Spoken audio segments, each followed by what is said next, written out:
Estamos no meio do carnaval e aprove falar sobre família. Por quê? Nós temos visto tantas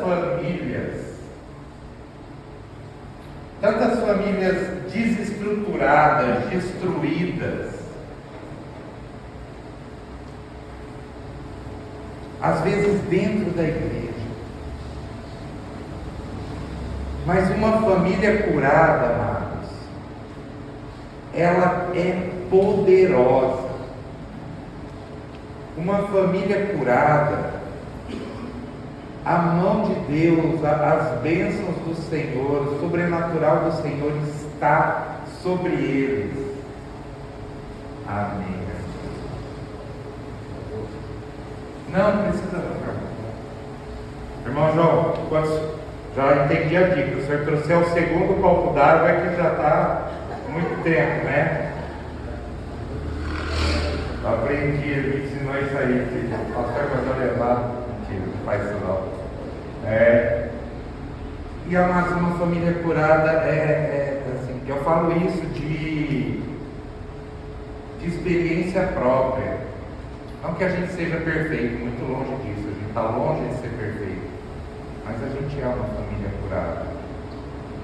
Minha casa foi curada pelo Senhor Jesus Cristo, não por mim, não pela minha esposa, não porque a gente não tem nem poder e nem condições para fazer isso, mas o Senhor Jesus Cristo faz isso nas nossas vidas. E é interessante que Deus, Ele sempre se preocupou com a família. Olha só, a gente às vezes pensa assim, como funcionavam as coisas 4.000 anos atrás, 5.000 anos atrás. Deus já se preocupava com a proteção da família. Olha o que fala Deuteronômio, capítulo 22, pouco antes deles entrarem na terra prometida. Pouco antes deles fazerem casas, eles moravam em tendas no deserto. E Deus falou, quando vocês chegarem lá, quando vocês tomarem conta da terra prometida, vocês vão construir casas. Enquanto vocês construírem casas, Ele fala assim, quando você construir uma casa nova, faça um parapeito em torno do terraço, para que não traga sobre a sua casa a culpa pelo derramamento de sangue inocente, caso alguém caia no terraço. Olha a preocupação de Deus, amados, com a nossa vida. Ele fala, gente, vocês vão construir uma laje aí, pelo amor de Deus, gente, faz uma muretinha na laje, porque senão a pessoa pode cair, machucar. Olha só o que é dito, Jesus fala lá no Sermão da Montanha, em Mateus capítulo 7. Opa! Peraí. O que caiu? Nada? Portanto, quem ouve essas minhas palavras e as pratica é como um homem prudente que construiu a sua casa entre parentes, a sua família, sobre a rocha. Jesus está falando lá no Sermão da Montanha, aquele que ouve as palavras do Senhor, não é qualquer ventinho, não é qualquer tempestade que vai derrubar essa família, que vai derrubar essa casa. Mas uma família poderosa não é uma família perfeita, mas tem que ser uma família saudável. Deus só criou 2 instituições na terra, e a primeira delas, a família. Na verdade, Deus criou 2 famílias. Ele criou a família biológica e Ele criou a nossa família espiritual. Ele criou a família e Ele criou a igreja. E é por isso que o diabo ataca de uma forma covarde essas 2 instituições. É por isso, amados, que hoje em dia a família é atacada. É por isso que a igreja hoje em dia é atacada. A Cremilda estava lembrando hoje na nossa EBD, falando da África. Está existindo um genocídio de cristãos na África. Igrejas estão, o pessoal está entrando, o pessoal está louvando. Eles entram, queimam a igreja com as pessoas dentro. E cadê? Não aparece. Não aparece na televisão. Não aparece em lugar nenhum. A gente só ouve nas nossas revistas dos missionários. Então, tem atacado essas duas instituições. Por quê? Porque uma família saudável, com os princípios do Senhor, uma casa saudável, onde o pai, o marido, sabe o lugar dele, o que ele precisa fazer, a mulher sabe o lugar dela, o que ela precisa fazer, o papel dela, os filhos sabem o papel deles. Essa casa pode não ser perfeita, amados, mas essa casa sobrevive às tempestades. Uma igreja, amados, que leva a palavra, que leva a adoração, que não compactua com o pecado, que não quer vender as bênçãos do Senhor. Essa igreja pode acontecer porque tem amor entre si, entre os irmãos. Uma igreja dessa pode passar o vendaval por ela se reergue. É isso que a gente precisa entender, que no plano de Deus, a família é uma ordem da criação. Olha só lá em Gênesis: criou Deus o homem à sua imagem, a imagem de Deus o criou, homem e mulher os criou, Deus os abençoe, Deus lhes disse: sejam férteis e multipliquem-se. Encham e subjuguem a terra. Vocês que são famílias, dominem a terra. Dominem sobre os peixes do mar, sobre as aves do céu, sobre todos os animais que se movem pela terra. Em Gênesis 2,18 disse: então o Senhor Deus declarou: não é bom que o homem esteja só. Farei para ele alguém que o auxilie e o corresponda, que seja igual a ele, para um auxiliar o outro. Está tudo aí, amados. Gênero, sexualidade, casamento, família, pais. Quando você estiver num mundo tão confuso, se volta para a palavra de Deus. Deus estabeleceu tudo corretamente, tudo certo. A família é um lugar privilegiado onde se inicia a educação, onde se inicia o exercício da fraternidade, da solidariedade, de muitas formas. É lá que a gente aprende a perdoar, é lá que a gente aprende a ceder, é lá que a gente aprende a fazer as coisas pelos outros, a dar o braço a torcer. Aquilo que a gente aprende na experiência familiar vai permanecer por toda a vida. Quantas vezes um trauma que nós temos na nossa infância, na nossa primeira família, aquilo lá a gente leva pelo resto da vida. Lembra que eu falei dos paradigmas, se eu não me engano foi na semana passada? Quantas vezes um trauma que a gente teve na nossa família, a gente leva aquele modelo para o resto da nossa vida. Não existe uma outra oficina que possa se comparar à família na modelagem do caráter do indivíduo. Eu lembro uma vez, eu deveria ter, sei lá, era muito novinho mesmo, uns 4 anos, era uma das primeiras coisas que eu tenho na minha mente. E a gente estava na nossa cidade lá, numa cidade vizinha, hoje é a nossa cidade lá do interior, uma rodoviária antiga, e tinha um monte de camelô assim, e tinha um binóculozinho, sabe, daquele de plástico, que não enxerga nada, né? E eu vi todos lá, o precinho, só que eu não sabia nem ler preço na época, sabe? E eu vi um sem preço. De graça, catei e saí correndo. A mãe me pegou pela mão, devolve.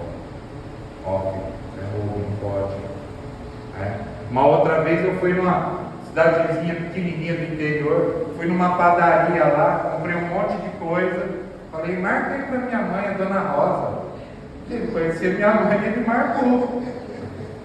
Aí eu cheguei com as coisas assim, eu fui lá na padaria, falei para marcar para a senhora. Aprendi também, não deveria. Também uma vez a gente estava sem dinheiro, né? Uma das muitas vezes, né, meu irmão, que a gente estava sem dinheiro, e hoje as crianças nem sabem como que é passar por falta, por necessidade, né? E a gente foi na casa da minha tia, que estava na frente da praça, e ela chegou, falou assim, filho, a gente vai lá, vai ter um pipoqueiro, vai ter um homem que vende balão. A gente não tem dinheiro, não pede. Eu devo ter me segurado assim uns meio minuto. Mãe, compra um balão para mim. E aquele dia eu aprendi apanhando pela praça inteira que eu não deveria pedir também. Mas a gente aprende. A gente precisa entender essas coisas, amado. É na família que a gente aprende. E além dessa função, a família também serve como moderadora da ordem social. É por meio da família que nós somos chamados a servir. Peraí, vocês conhecem alguém na família que é o popular come e dorme? É horrível ter uma pessoa dessa na família, né? Eu não quero. Na minha casa, graças a Deus, não tem.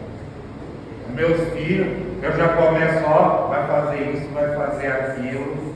A gente está cansado, vai lavar uma louça, vai lavar seu banheiro. Enquanto você está aqui na nossa casa, comendo a comidinha aqui de casa, tem que obedecer certas regras.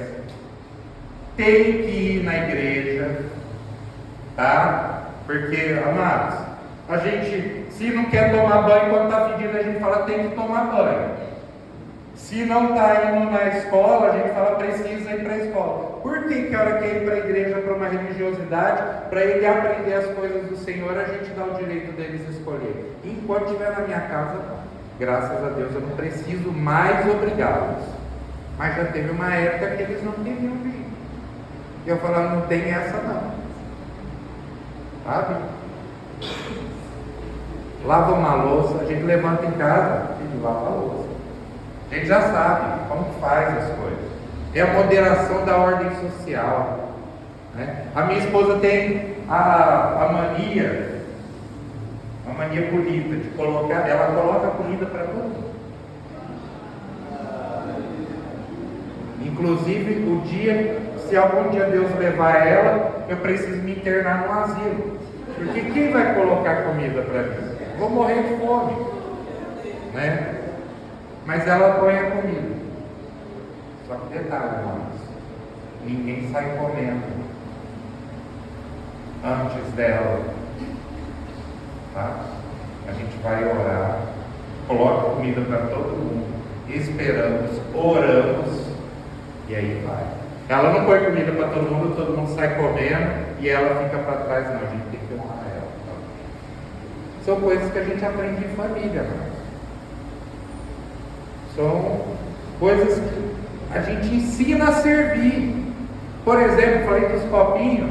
Amados, vamos pôr as crianças para recolher copinho. Sabe? Põe eles e fala assim, filho, vai lá, sai correndo aí, procura os copinhos, joga lá no lixo. A gente não ensina isso em casa? Recolhe seus brinquedos. Às vezes eles não recolhem, a gente pega o chinelo, recolhe seus brinquedos. É assim que funciona. A nossa convivência, nessa convivência em família, que a gente aprende que quem não serve, não serve. Eu estou ensinando meus filhos para o mundo. Já pensou? Eu crio uns filhos que não querem fazer nada, uns filhos preguiçosos. Vai para o serviço, não para no serviço. Meu filho quer fazer exército. Eu falo, filho, cuida assim. Eles vão virar vamos ser lá. Responde um dia mais ou menos. Olha com essa cara aí para você ver. Se o sargento não vai lhe dar A gente ensina. Filha, você vai ter um marido.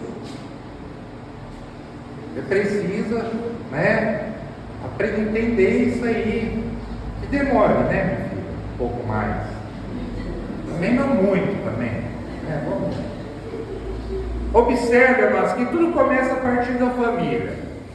E no caso, a família cristã, a função da família cristã é desenvolver as virtudes de nós, humanos, né? O homem como ser humano, homem e mulher, em 3 dimensões: a cultural, a espiritual e a material. Por quê, pastor? A cultural, amados, nossos filhos, eles já saem daqui sabendo falar. Eles chegam na escola, eles sabem falar, sabem ser oradores. Eles se colocam na frente, eles sabem servir, são bons funcionários. A espiritual, lógico, é aqui que a gente aprende. Na verdade, aqui é que a gente celebra o que a gente aprende em casa. Mas a gente aprende também aqui. E a material também. A Bíblia está cheia de coisas para ensinar a gente materialmente. Não gasta mais do que você ganha. Traga seus dízimos ao Senhor. Não cobice as coisas que você não pode ter. É isso que uma família cristã precisa ensinar. Deus, Ele criou a família com propósitos bem claros: procriação, multiplicar, recreação. É para ser prazeroso a nossa família. Deus me livre a gente chegar em casa. Eu conheço gente que quer ficar no trabalho. Eu não quero ficar no meu trabalho, eu quero correr para ir para casa. Eu gosto de ficar na igreja e em casa. Não gosto. Tem dia que eu não quero nem sair. Tem dia que eu falo, não, eu prefiro ficar aqui, ó, aqui está com ar-condicionado, está gostoso, vou ficar aqui mesmo. Reconciliação. É lá que a gente aprende a perdoar, não guardar mágoa. Amados, famílias têm seus segredos mais obscuros e a gente aprende a perdoar, a gente aprende a passar por cima, a gente aprende a continuar amando. É na família. E celebração. Nós celebramos o nosso Deus em comer, no início de tudo, na nossa família. Quando a família vive para cumprir os propósitos de Deus, ela vai se tornar a manifestação da sua glória. As pessoas vão olhar e vão falar assim: aquele lugar é diferente, aquela família é diferente. Rapaz, eu acho que eu vou nessa igreja desse tal de crente aí para ver. Vou ver o que é. É a Batista. É a Batista. Né?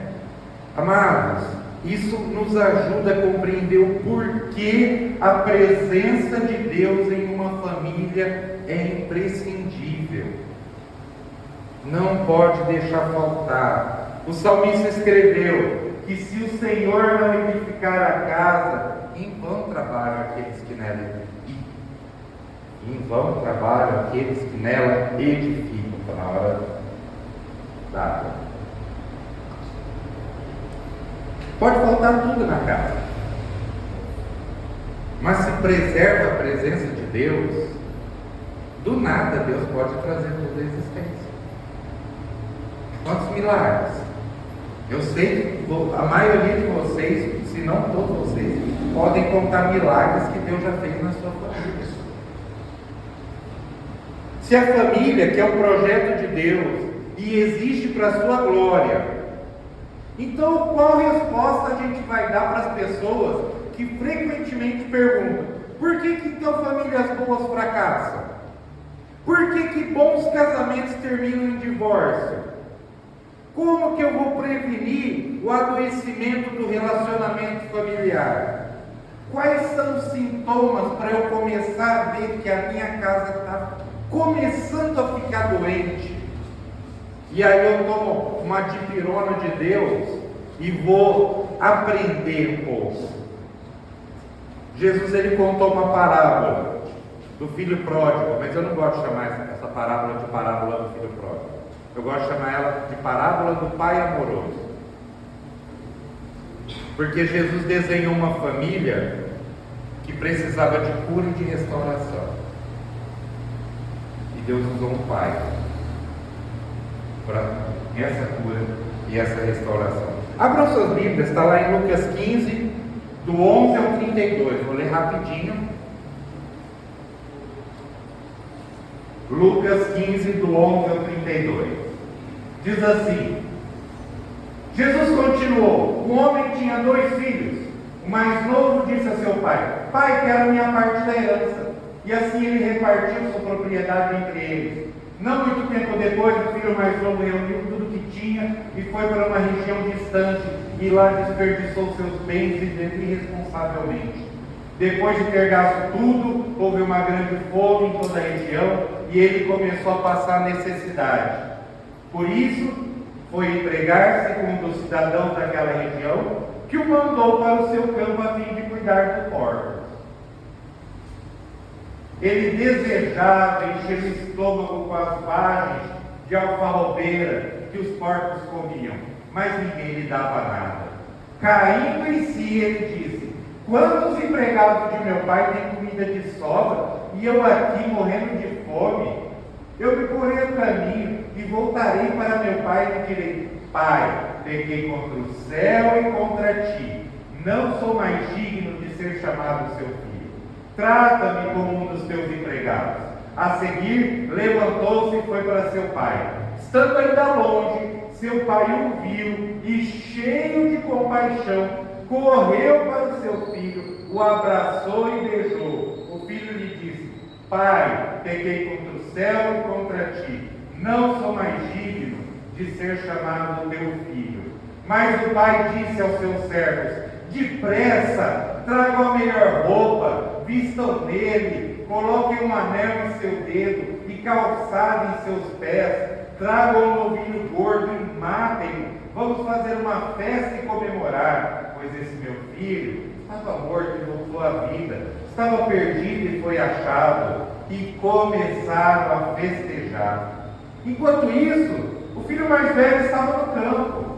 Quando se aproximou da casa, ouviu a música e a dança. E então chamou um dos servos e perguntou-lhe o que estava acontecendo. Ele lhe respondeu: seu irmão voltou, e seu pai matou o novilho gordo, porque o recebeu de volta são e salvo. O filho mais velho encheu-se de ira e não quis entrar. Então seu pai saiu e insistiu com ele. Mas ele respondeu ao seu pai: olha, todos esses anos tenho trabalhado como um escravo ao teu serviço e nunca te desobedeci às tuas ordens, mas tu nunca me deste nem um cabrito para eu festejar com os meus amigos. Disse o pai: meu filho, você está sempre comigo e tudo que eu tenho é seu, mas nós tínhamos que comemorar e alegrar-nos, porque este teu irmão estava morto e voltou à vida, estava perdido e foi achado. Amados, apesar de ser um pai que todo filho gostaria de ter, essa família estava doente. E às vezes, alguém da nossa família é excelente, maravilhoso, mas a família é corpo. E se um estiver doente, a família inteira sofre. Todos na família precisam estar bem para que a família seja saudável. Então vamos começar com uma boa pergunta: quando a família precisa de cura? Em primeiro lugar, quando a gente começa a desejar a morte do outro. Pai, eu quero a minha parte da herança. Amados, pedir a herança antes da morte do pai é o mesmo desejar que morresse. Herança a gente recebe depois que morre. Quantos maridos Quantas esposas, quantos filhos, quantos pais vivem pensando e até dizendo que bom seria se ele morresse. Tem cristão, amados, que até ora: Senhor, prepare e leva o meu cônjuge. Misericórdia. Meu pai, meu filho, meu irmão. Misericórdia.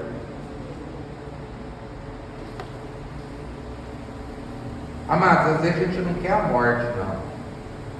Mas às vezes dentro de casa tem umas competições, tem umas rivalidades doentias.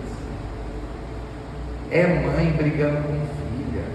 Sabe, eu já vi mãe brigando com filha porque a filha é jovem, querendo ser mais bonita, umas brigas que não tem. É irmão brigando com o irmão, achando que um ama mais, o pai ama mais o outro. É pai achando que filho ama mais a mãe, sabe? Umas coisas assim. Já falei lá em casa que eu não quero nem o amor dos meus filhos, quero respeito e honra. Pode amar a mamãe, que a mamãe faz tudo o que eles querem, né? Eu sei que eles me amam, graças a Deus, eu amo eles. Mas quando eles falam, não sei o que, falou, Bíblia manda, eu quero é respeito e honra. Não precisa, pode ficar de cara feia comigo, eu vou continuar firme com isso aqui. Não é fácil ser filho do pastor, não. Tratem eles muito bem, por favor, porque não é fácil ser filho dos meus filhos. Também, amados, a gente vê que uma família está doente quando o desejo de deixar é maior que o desejo de ficar. Enquanto isso, o filho mais velho estava no campo, quando se aproximou da casa, ouviu a música dando, então chamou Deus certo e perguntou o que estava acontecendo. Sabe, às vezes a vontade é estar no trabalho, a vontade é estar lá longe, a vontade não é estar em casa. É sinal de uma família doente. Muito cuidado, mas também com a insatisfação, que às vezes a gente reclama de tudo. E eu, depois que eu me tornei pai, eu percebi que meus pais, principalmente a minha mãe, meu pai faleceu, eu tinha 3 anos. Então eu falo muito da minha mãe, né? E ela não se casou mais, mas ela me deu o melhor que ela tinha. Ela errou, lógico. Eu estou dando o melhor que eu posso para os meus filhos, a minha esposa está dando o melhor que ela pode para os nossos filhos. A gente erra, caramba, como a gente erra. Esse dia eu estava pensando, falando assim, rapaz, eu estou achando que eu estou errando. Errei, mimei demais. Sabe? Mimei demais. Porque eles estão chegando numa fase adulta. E eu preciso me preocupar com isso.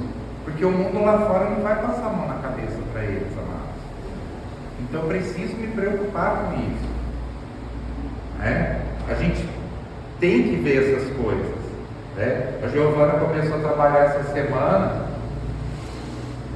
agora está sendo até gravado. Ela não sabia que era uma baldeação de ônibus, né? Falei, vai aprender, minha filha, agora.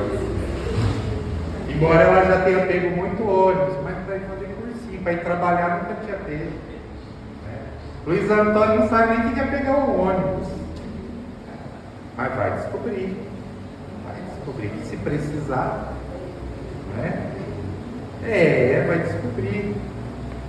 Gente, olha só, o filho pródigo, ele tinha. Vamos ver se a gente tem as coisas que o filho pródigo tinha. Se alguém tiver tudo que o filho pródigo tinha, vocês falam para mim, tá? O filho pródigo tinha uma propriedade, ele tinha uma casa que ele voltava no final do dia, ele tinha acesso à cultura, tinha música na casa dele. Imagina, gente, na época de Jesus não era tocar um CDzinho, tinha que ter gente tocando, né? Olha só, tinha boa música, tinha empregados,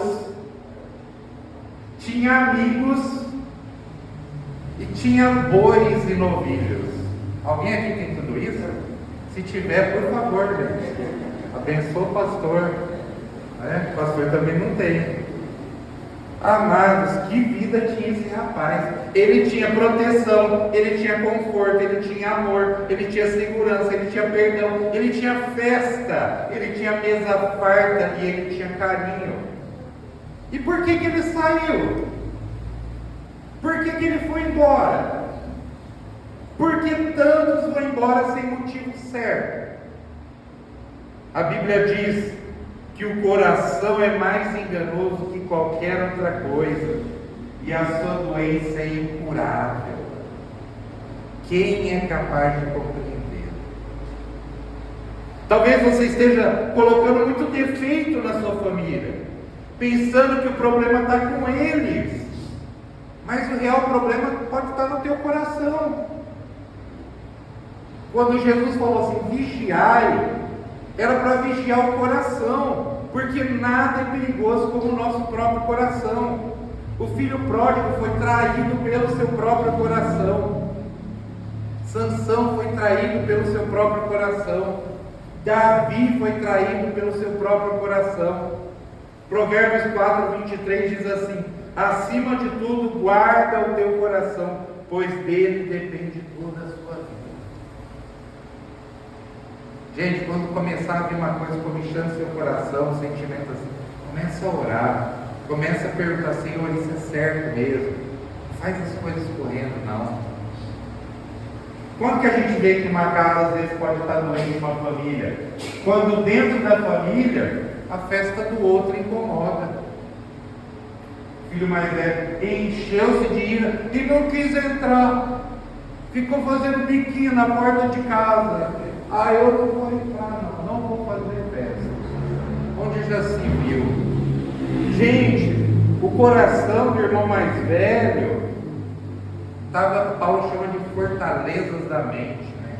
Estava com muralhas no coração dele, fortalezas malignas que precisavam ser derrubadas na família, para que a família pudesse ser curada. Olha as 3 fortalezas que existiam no coração do filho mais velho. A fortaleza da inveja. A inveja não me deixa entrar na festa onde eu não sou o centro das atenções.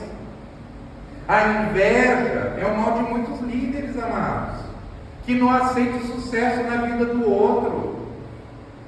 Começa alguém melhorar, já poda, já leva embora.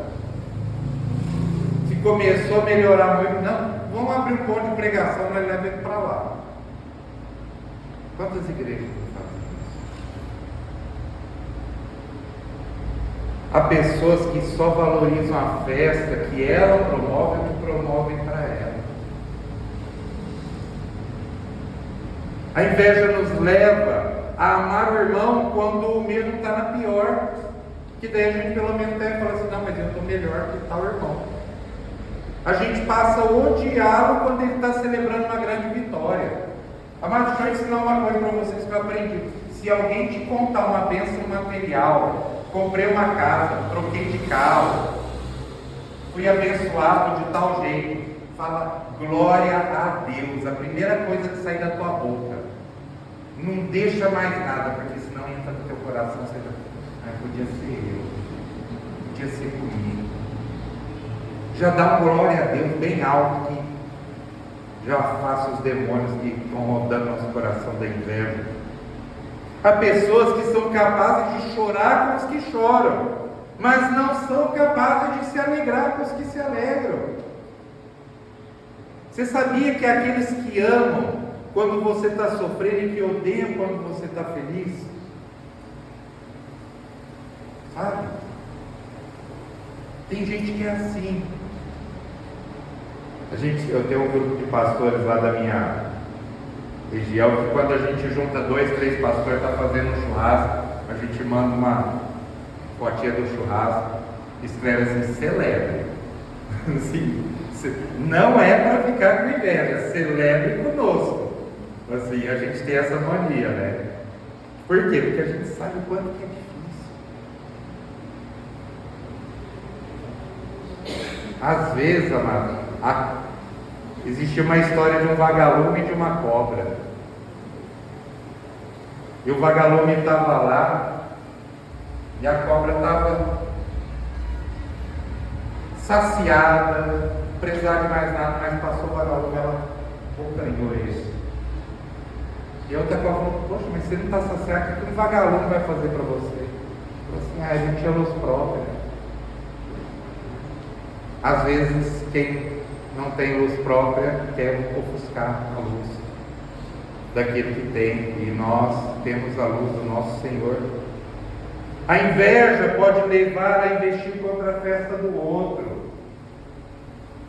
A inveja, ela tortura as afeições, ela incomoda a mente, ela inflama o sangue, ela corrompe o coração, ela devasta o espírito, e assim se torna ao mesmo tempo torturadora e carrasco do homem. Reverendo Thomas Brooks era um pregador puritano, e ele falava isso da inveja.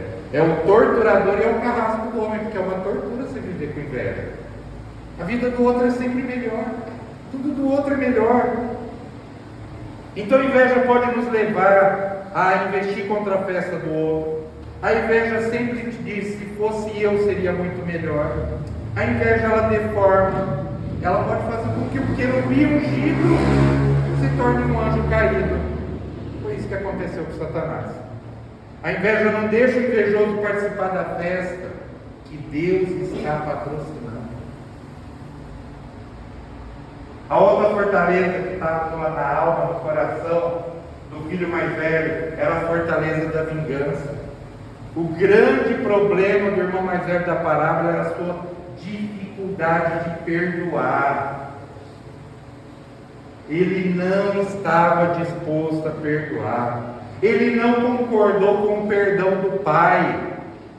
Na sua opinião, aquela era uma oportunidade para o pai se vingar e não para perdoar. Ele mesmo não estava disposto a perdoar. Para ele, aquele que afrontou seu pai e saiu de casa já não merecia ser considerado irmão. E por isso ele olha para o pai e fala: aquele seu filho. Quem não perdoa, amados, fica sempre do lado de fora da festa. Ele faz da vida um funeral que nunca acaba. Sabe aquela pessoa que você vai perguntar sempre as coisas para ele, está sempre ruim? A gente não gosta nem de perguntar, né? Quem sabe que vai reclamar. Quem não perdoa sempre fica do lado de fora da festa. Fortaleza da amargura, que começou a se tornar uma raiz, enraizado no seu coração, porque quem não perdoa faz do seu coração um poço de amargura. Pessoas amarguradas, amados, são tóxicas. Elas sempre tentam estragar a festa no coração do outro. O filho mais velho, ao lançar no rosto do pai os pecados do filho que voltou, tentou provocar ele para estragar a festa. Mas quando voltar para quando volta para essa casa, aquele seu filho que esbanjou os teus bens com prostitutas, matas o novilho gordo para ele. Pessoas amarguradas passam a vida reclamando de um cabrito, quando tem um rebanho inteiro para usufruir. O Senhor não me deu nem um cabritinho, ele cuidava dos boi tudo. Os boi tudo era dele.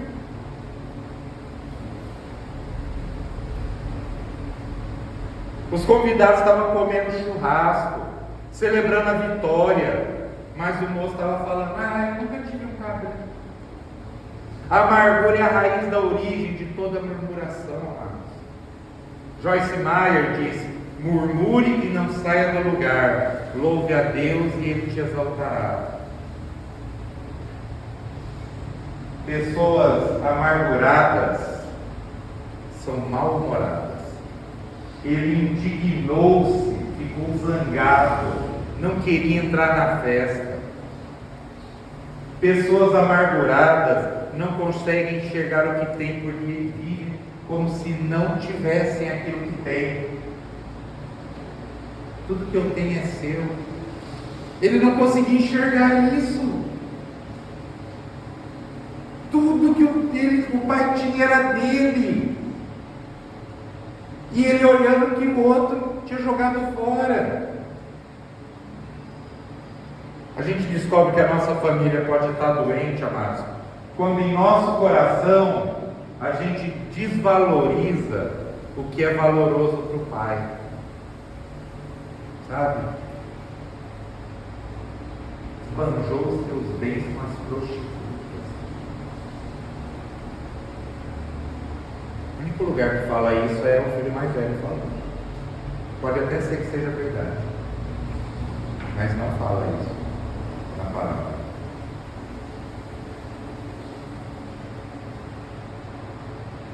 Lá em Apocalipse diz assim: contra você, porém, eu tenho isso.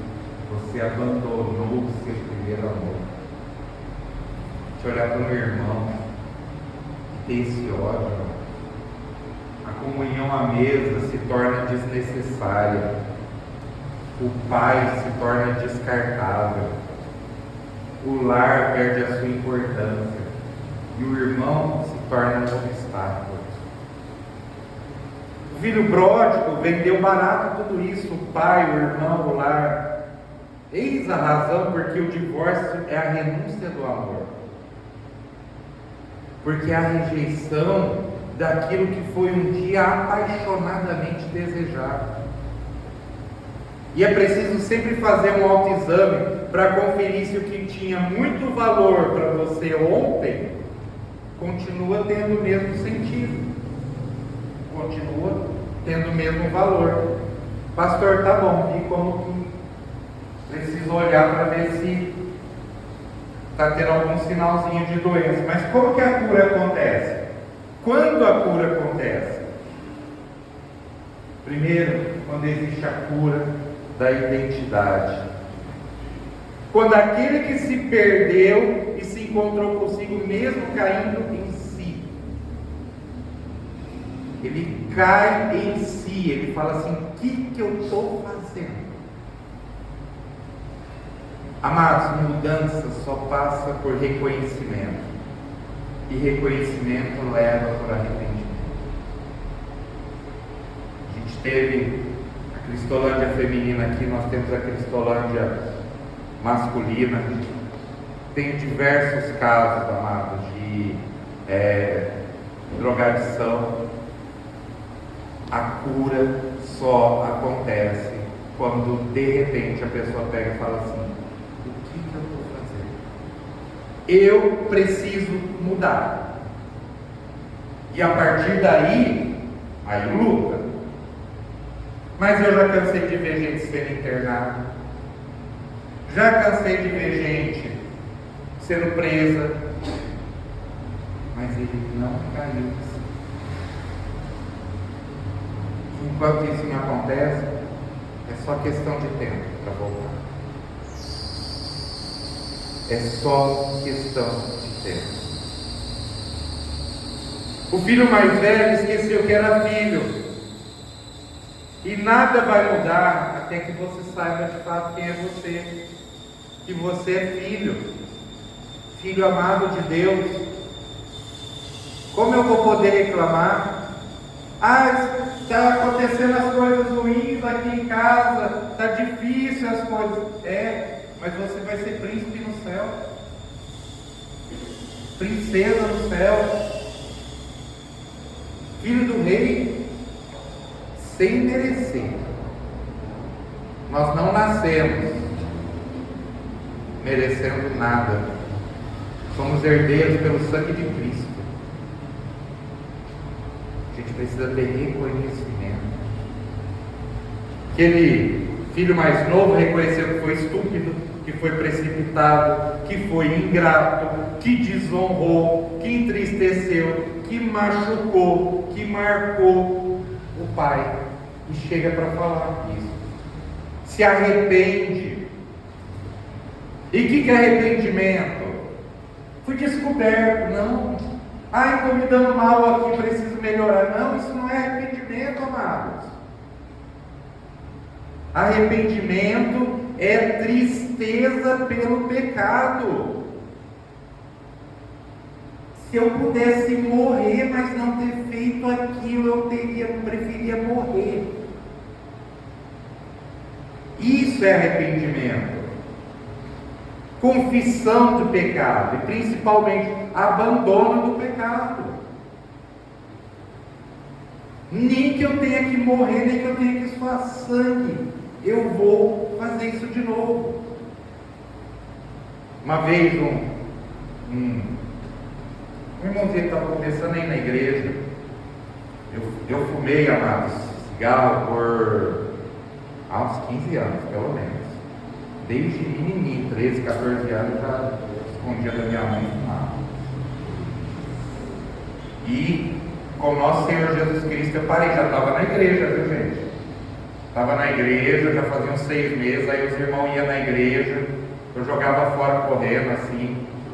Minha mulher ia lá, abria o portão, fazia barulho, falava, graça e paz, pastor, eu jogava correndo assim. Até que chegou uma hora que eu peguei e falei assim, meu Deus, eu estou enganando quem? Eu estou enganando é Deus, e Deus está vendo. Eu tenho que tomar vergonha na cara e parar. E aí, foi difícil, amados, muito difícil. Falo que é um dos piores vícios, e é mesmo. Você fica lembrando, graças a Deus hoje eu lembro com nojo. Mas, porque já fazem décadas, mais de décadas que eu parei. Mas tem que ter esse reconhecimento. Mas aí tinha um irmãozinho que estava começando a ir na igreja, e ele pegou e chegou para mim, eu, crente novo, estava parando de fumar. E crente novo, amados, é meio machadinho de Jesus, né? Meio martelinho de Jesus. Costuma esquecer que Deus está sendo misericordioso com ele. Vai lá dar umas cacetadas. Que misericórdia, né? Aí o irmão falou assim, eu preciso, ora para mim para eu parar de fumar. Ô, vem cá, irmão. Ora. Senhor, que esse irmão não queira mais fumar, Senhor. Senhor, faz ele lembrar, Senhor, que se ele colocar mais um cigarro na boca, Senhor, manda ele para o inferno, Senhor. Ele parou na hora, opa, não. Aí eu peguei e falei assim, pai, por quê? O senhor quer fumar? Na hora que eu chegar em casa eu vou fumar mais. Vou me despedir. Eu falei, então, irmão, eu sei que eu errei, amados, eu não devia ter falado assim, não é? Mas às vezes a gente tem que orar para a gente desse jeito. Senhor, eu me arrependo, eu sou um estúpido de estar fazendo esse tipo de coisa. Olha, me faz lembrar para eu nunca mais fazer isso. A gente precisa fazer isso, cair em si. É necessário reconhecimento e arrependimento. Isso traz cura, amados. Reconhecimento e arrependimento. Quando existe cura, dá vergonha. Gente, eu tenho vergonha de contar isso. Meu maior sonho é ter nascido na igreja. Meu maior sonho é ser pastor com 20 e poucos anos. Vejo o namorado da Giovana, eu acho a coisa mais linda, menino de 18 anos entrando no seminário. Nossa, como eu queria não ter feito tudo errado. Agradeço a Deus, me ensinou pelo caminho, mas quanto tempo perdido, quanto tempo eu perdi na minha vida. A cura da vergonha, amados, quando se tem coragem de colocar para fora o que está envenenando a sua alma. O filho mais velho, ele colocou para fora o que estava matando ele dentro de casa. Aquilo não estava matando ele quando ele viu a festa do filho mais novo. Ele já tinha isso no coração. Ele já odiava o irmão dele.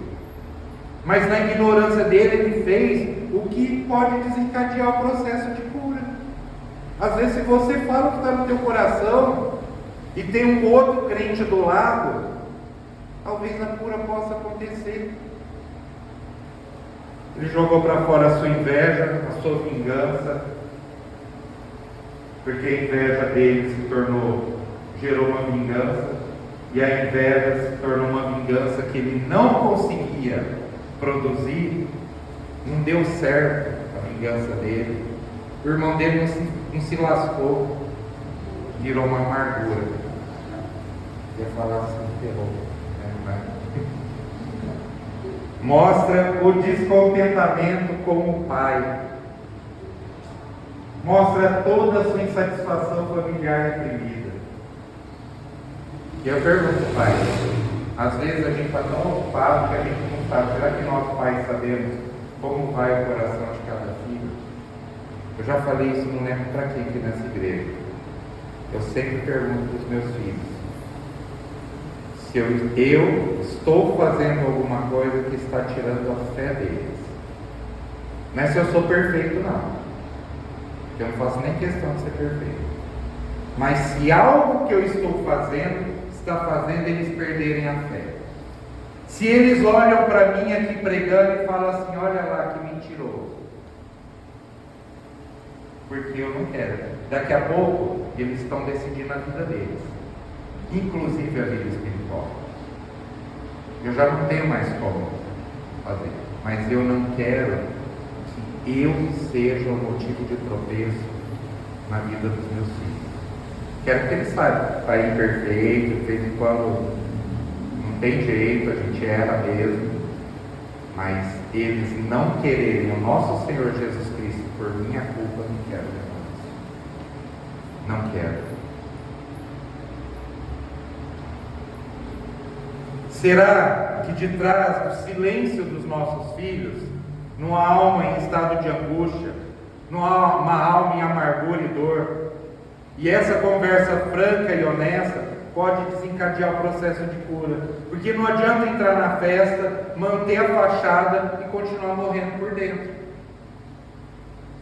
Quando existe, amados, a cura da paternidade, quando alguém escolhe ser o agente de transformação da casa. Aquele pai, gente, era maravilhoso, porque ele não desistiu da família.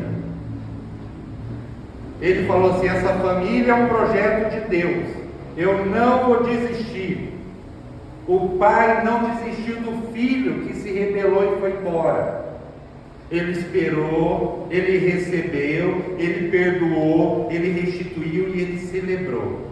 E o pai também não desistiu do filho mais velho que estava cheio de amargura. E como um pai cura um filho infeliz? Primeiro, ele lembra a ele sua identidade. Ele fala, filho, faz ele lembrar, você é filho. Segundo, vocês viram que está acabando, né? Eles estão me acelerando. Segundo, ele lembra da intimidade. Você está sempre comigo, filho. Eu não estou entendendo essa amargura. Tudo que tem é seu. Terceiro, ele mostra a herança. Tudo que eu tenho é seu. Como assim você está achando? Você está se colocando no lugar de empregado e você é dono, meu filho. Terminando, coisa assim para a gente já. Não viva como escravo sendo filho. O pai escolheu ser canal da graça dentro daquela casa. O pai escolheu ser instrumento de cura para a sua família. O pai sabia que o perdão era o caminho para a cura da sua família. E não existe outro caminho que leva para a cura das nossas famílias a não ser o caminho do perdão.